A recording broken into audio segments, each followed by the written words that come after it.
when I was reading through this, I just expected to be furious, and I was like, Philly people are stupid. However, and that could still be true. It swayed you a little, didn't it? No. Don't you know me? I don't change my opinion. There are some points on there that I'm also like, yeah, I'm not thrilled about that either. So I get it. And it starts with point one and I know some people get irritated because they feel like there are multiple people on the station that feel this way and they think it's unfair. But point one of why the Cowboys season will be a dumpster fire, I do think there's some legitimacy to this. If y'all want to Tolos, if you're watching the Twitch or on the fan cam with us, if you want to count up along the way how many of these you think are legitimate, I would love to hear it as we wrap it up. Mike McCarthy is still the head coach, and I still think that's fair. I know we have come up with all the excuses in the world about COVID, this and that and the other, and sometimes I still question how plugged in he is to actually running the team. Yeah. So that's something to ask. Yeah. So I think that's a legitimate point. Yeah, it is. And look, even if you want, and look, I know, like, I get accused all the time from the Tolos that, like, oh, you're just the McCarthy hater. And, like, I don't mean to be. I think there's just, like, legitimate things you need to criticize Mike McCarthy for, or legitimate, like, baseline standards that you should have that, like, you should expect him to meet these. And he hasn't all the time. That's just a fact. And so, but I mean, outside of just that, even if you want to say, I think Mike McCarthy's a good head coach and everything else, a genuine reason why it might be a dumpster fire related to Mike McCarthy being a head coach is because with the discussion about Dan Quinn sure would love to be the head coach of the Cowboys and all the Sean Payton stuff that's out there, it is a certainty that every single loss they have this year, even if you think they're going to win 12 games again, let's say they go 12-5. Because they did have a really good regular season last year. You ensure, even if they go 12-5, that they have 5 full weeks of distraction. Because every single one of those losses, every question in the locker room and at the podium and discussion in the media is going to be about, like, man, like, what would Dan Quinn have done there? Like, oh, what would Sean Payton have done there? Like, there's going to be questions about it, and that's not fair to Mike McCarthy, to be honest. Like, let him do his job while it's his job. I'm not saying that that's fair, but it's just a reality, is that all the discussion that was surrounding his job, that when he loses a game this year, anytime they lose a game, that will be a talking point that locker room is going to have to deal with. Yeah.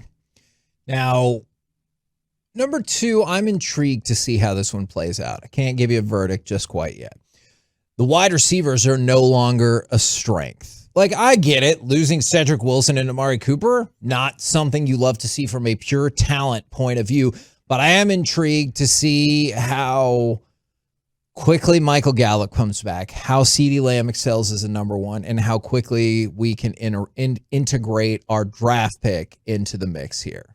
A Tolbert, obviously. Yeah, and 214 just actually texted in, guys, I haven't heard anything about how Gallup's recovery's going. Shouldn't we have heard anything by now? So the Cowboys are being very cagey about details. They're just kind of like, probably won't be ready right at the beginning of the season. Steven said that to us a couple times. Yeah, but I mean, they're very vague about a timeline. I don't think they're going to, and anytime you try and ask them about a timeline, any of them, Mike, Jerry, Steven, they publicly have said, like, well, he's coming along well. We don't want to really put times on it. And in reality, I think what you're looking at here is that Gallup will probably be ready a couple weeks in the season. But once we get to camp, I think they'll start putting more definitive timelines on it. Yeah. But the good news is that when we've seen him out there working out, he looks good. He looks good during his training with Britt Brown during this time. But that's a legitimate question. The wide receivers, I don't think you can say it's guaranteed it's no longer strength, but it's a question this year. But the one thing I do kind of take solace in is I think we're doing some revisionist history about Cedric Wilson. Like, I don't think anybody went into the season and was like, man, Cedric Wilson's going to kick your ass. No, they didn't go into the season, but I think by the end of the year, we were like, oh, this is an impressive guy. Agreed. But I like going into the season, I don't feel like we had that same sense. And so I'm helpful that somebody like Tolbert, or depending on what you think about James Washington, can like come up in the world and make some noise. Yeah. For number 3, I think is a bad point because I think we've already been here. The offensive line is no longer a strength. Like I felt like we were already there, and they have made. It's been there for 4 years, basically. So I mean, why do you think they used their first round pick at an offensive line? And like they are well aware of some of the struggles at offensive line. So that part did not bother me quite as much. That was the first one that I was Did you like the doodle of Tyron Smith, though? Yes. That the guy made? Yes. By the way, this is notorious Philly troll Jimmy Kempsky wrote this. He writes these about all the NFC East teams. He's kind of a comedy writer. Yes, no, for sure. Although, like I said, that's why this next one doesn't bother me at all either. Ezekiel Elliott is approaching afterthought territory. Like, again, I'd love that if that was the case. I feel like we've already been sitting with that for like a couple of years in terms of his declining production or injuries or whatever you attribute it to. And that's why so many people try to shout out for Tony Pollard. My concern is that that's not enough of a reality, that he's too much of still a prominent thought in the game plan. And that there's too much of he's still that guy. He's still a good player. He's on the back end of his career. This is just natural for running backs. He's been running to the ground for 7 years. Yeah. So, like, to me, I actually wish there was more of a deference to Tony Pollard and you were splitting the load a little bit more. I think that he's, again, not enough of an afterthought in their game plan. I wish that was more true.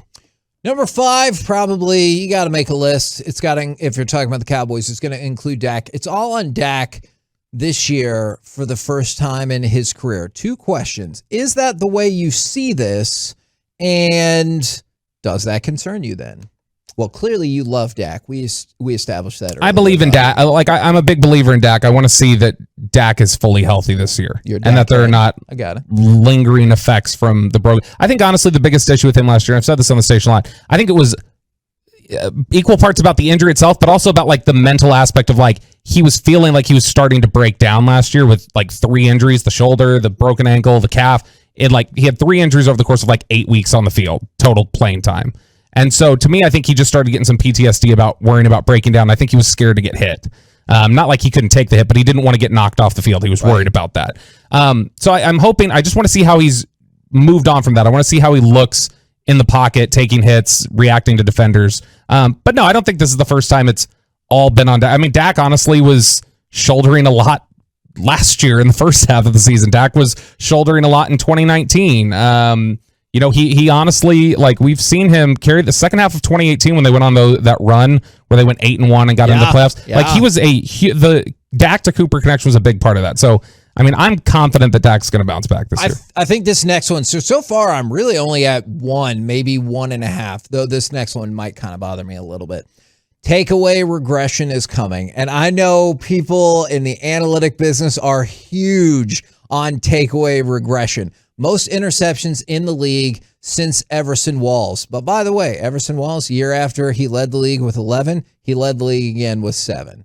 So I get that that's less, but he was still really awesome the next year as well. How concerned should we be? How concerned is the fan base with turnover regression? I mean, it is a natural thing. It's kind of like MLB bullpens. Like, you know how from like year to year you can't count on a bullpen being as good as it was. Or like the Rangers this year, bullpen's better than anticipated. Yeah, and it's just one of those, like, you could bring the same guys back, and then it's just like, oh, they forgot how to pitch this year. Like, it's one of those things that happens. That happens a lot with turnovers. The Cowboys were near the top of the NFL in takeaways in 2014, and then 2015 they were down near the bottom, and they went on a run of several years where they couldn't get any. Yeah. But Trayvon Diggs, to me, 11 interceptions, but remember his rookie year, he had 3, and he had like 5 that he dropped. Remember how early on that was the thing where it's like, when is Diggs going to catch one of these?